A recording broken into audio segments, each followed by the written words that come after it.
saio hontan Uztapideren bersoak kantatuko dizkizuet. Izen deituraz Manuel Olaizola. Zestuako Endoia auzoko Uztapide baserrian jaioa, 1909 urtean. Aldinean aurrera xamartziruala ezkondu zen. Urte desente bat zuen eta Oiartzungo Ergoien auzoko Laguntzarrene baserrira. Eta han bizitu zen hil arte, 1983 urtean. Berak bere bizitzako errelatoetan kontatzen digu oso gazterik hasi zela bersolari zaharrekin bersotan, Lastur eta horrelago herri txikietan eta auzo txikietan. Baina 1936 urteko Donostiako bersolari egunean bigarren saria irabazi zuen Txirritarekin batera. Beraz, hasi zen ezaguna eta famatua izaten gaztea zelarik. Gero gerla ostean, berriz ere bersolari egunak antolatu zirenean, 3 aldiz irabazi zuen txapela. 72an, 75an eta 77an. Uztapidek baditu bersolari bezala bi alderdi nik esango nuke. Bat, herrikoia, pixkat antigua lekua, lagun artean zebilenean, ostatuetan zebilenean, sarkorra, umoretsua, xelebrekerik esaten zekilena. Eta jende aurrean kantatzen zuenean berriz, oso bertsolari zurra eta serioa. Bere bertso jarrietan, kronika haundi bat egiten du bere gazte denborako ohiturez eta bizikerez. Adibidez, baserri lanak nola izaten ziren, orduko eztaiak, orduko festak eta bar eta bar. Eta bestetik, Uztapide ezagutu izan dugu, baserrekin tarezerri biltzen zenean, pixkat bersolari moralista bezala, gai bat jartzen ziotenean gaiaren muinea jotzen zekilena, eta beti gizarte ikuspegi ordenatu bat eta txuku bat ematen ziguna, gizon serioaren. Nik esango nuke beraz, Uztapide izan zela, alde batetik, sakonean, gizon zurra eta mezuduna, eta gero, lehen esan dudan bezala, bere izaera partikularragoan bihurriagoa, era zaharragoa.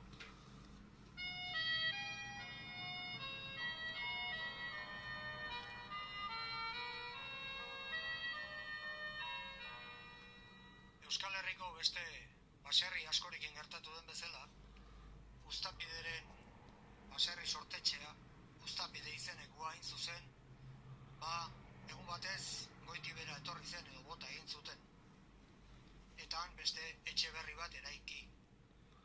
Uztapidek bertso hauetan kontatzen digu, bera Zartzaroan, berak esaten du, Oiartzunen ezkonduta bizi zela, behin, juntzela, leku hura bisitatzera eta kontatzen dizkigu han izan zituen oroitzapenak eta han sentitu zuen tristura.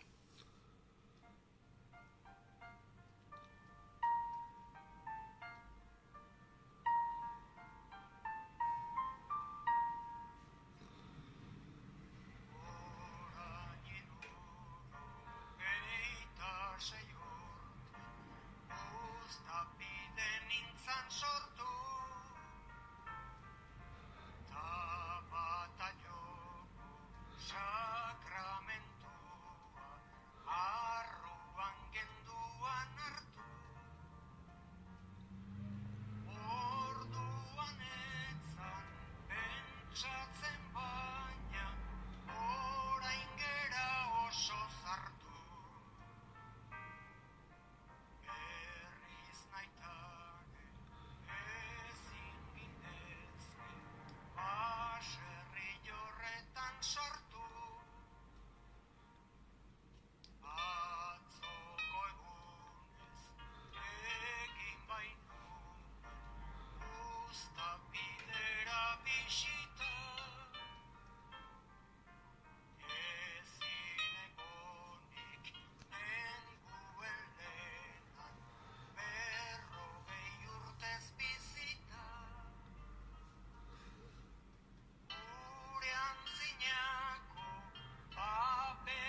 baserriko bizimoduan inork ezin zuen etxi bat nahikoa zan etxerako ta denek bertan bera utzi hortan gogorik ez daukanari ez gehiegi erakutsi baserri zarrak egin ditunak neri ezin zaizkitaztu euri dania estalietan haize danian babestu eguraldia txarra bazegon bertso zar batzuk abestu mendi altuan jaiodan batek neguen bildurrik ez du hartu du erabakia Uztapiderekin jokatuko du Salvadorrek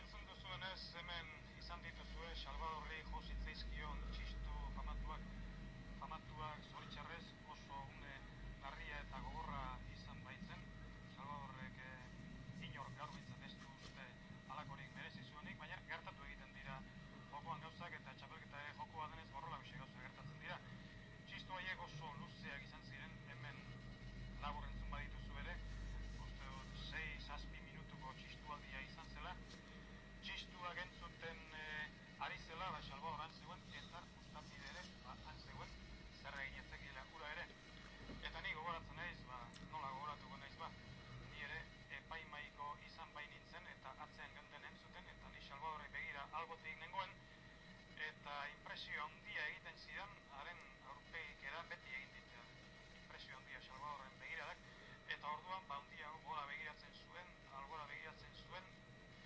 goldea bezalako aurpegi ebakia jartzen zuen ez egin zer egin noski eta beste berez genekien zer egin zeren jendeak segita geroago eta beroago jotzen zituen txistuak halako batean ari zen jendea baretzen batzuk hasi ziren zutitzen Salvadorren alde edo jendeari isiltzeko eskatzen eta abar eta bazen garaia ere isiltzeko 6-7 minutu txistua eginez gero isiltzeko garaia eta jendea isiltzera abiatu zenean Salvadorre aurretik egiten zituen intentuak kantatzen hasteko baina jendeak ez zion uzten eta atzera isildu egin behar izan zuen halako baten isildu zenean kantatu zuen bertso amatu hura eta erdi inguruan zue kontentu ez bazerate errua ez daukate ez nik kantatu zuenean ez zioten utzi azkenengo puntua bukatzen jendea txalok hasi zen orduan lehen txistuka baino beroago publikoaren reakzioak oso alderantzizkoak izaten dira momentu bat bestera eta halako batean utzi zioten bukatzen eta gero txapelketa normal joan zen aurrera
Donostiako Anoetan pilotalekuan.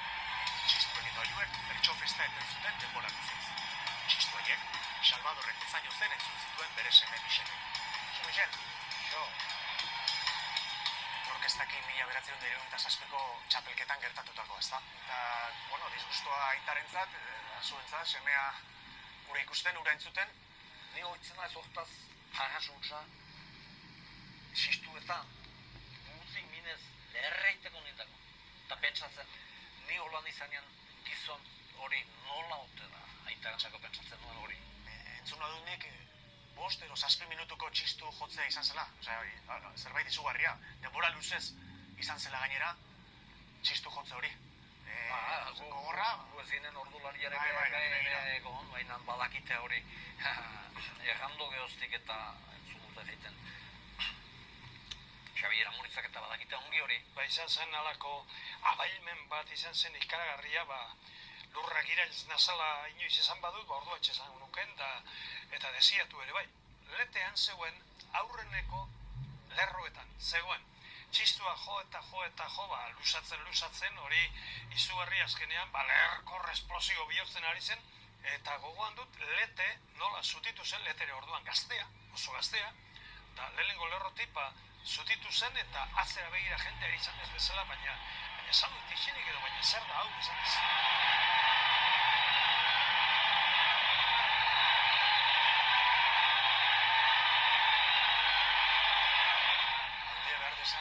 Txistu haiek txalo bihurtu zituen bertso batekin. Hori ere erran dut doinu hartan kantatziak ere baitaket entzun duten jendetan erran baitutatze batzuek, baina gu ez gintzien ohartuak hori ikeran dukan hori baina alaziat. Oiugot bezala egin zuen. Esan beharrean, nazkagarriak zerate, esan beharrean, esan zuen maite zaituztet orainik. Anaiarre bat ez otoi pentsa, ene gustura nagonik. Kozkeiago izango nuen, albokik biaregonik. Zuek ez baziate kontentu, errua ez daukateznik.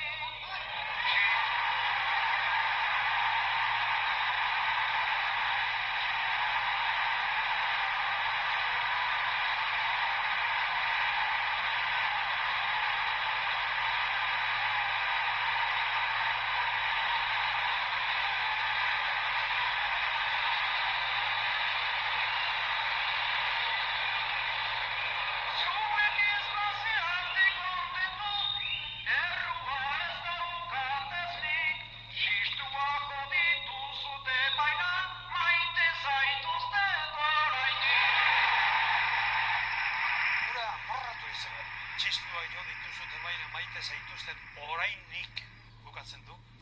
Eta hori da adibidez, Salvador genio adierazten da egin zuen bertso historiko bat. Gero, saioa aurrera joan zen, ustapedik eta biek. Noiz bai egin zuten buruz-burukoa, eta orduan agertu zen Salvador genioa.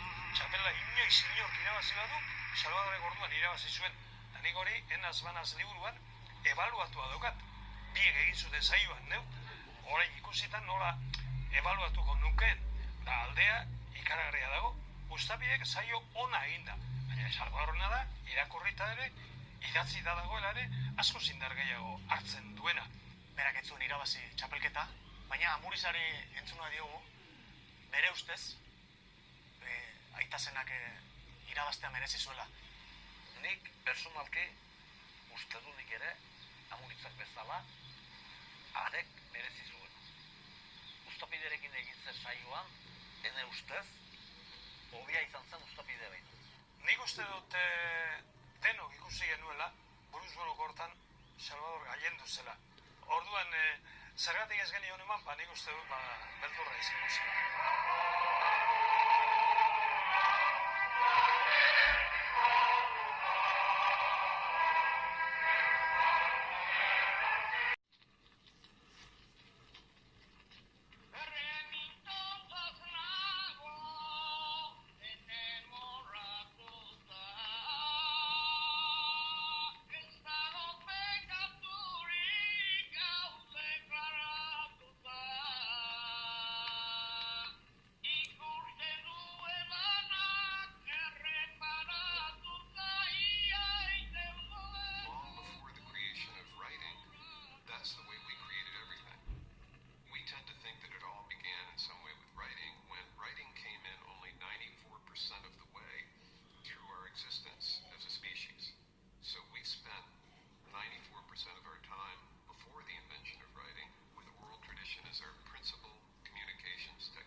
Esan ohi da, poema homerikoetaz bere funtzioa zen jakintza modu bat transmititzea belaunaldiz belaunaldi. Orduan, bertso horiek ziren nolabait memoria gordetzeko modu bat, ziren orduko softwareak, eta zentzu horretan izan du papel memoristiko hori dudarik gabe.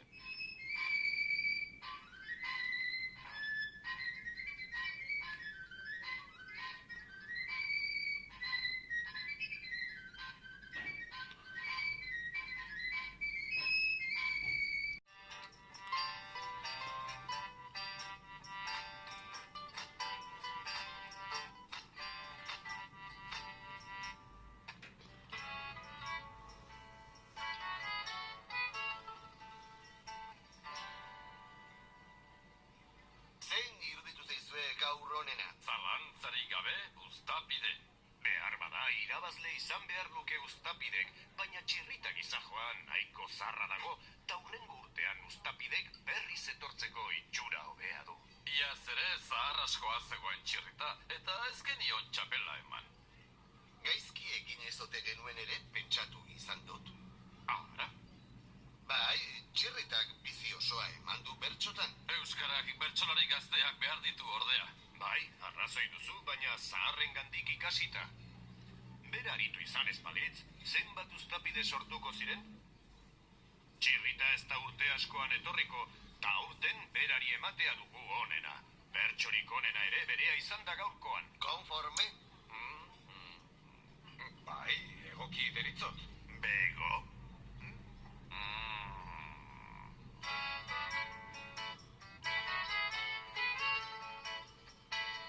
Epaimaiak lan gogor baten ondoren, eta goiz honetan botatako bertsoak ongi eta sakon aztertu ondoren, honako erabakia hartu du. Lehen saria, Jose Manuel Lujanbio txirritari ematea.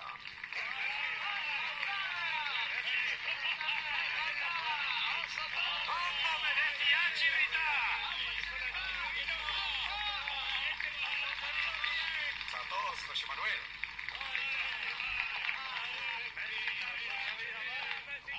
Aitzolek emango dizkizu lehen sariko 150 pestak. Eta gainera, Eusko Gaztedik bertsolari zaharrenari eskainitako beste 5 ogerlekoak ere zeureak dituzu.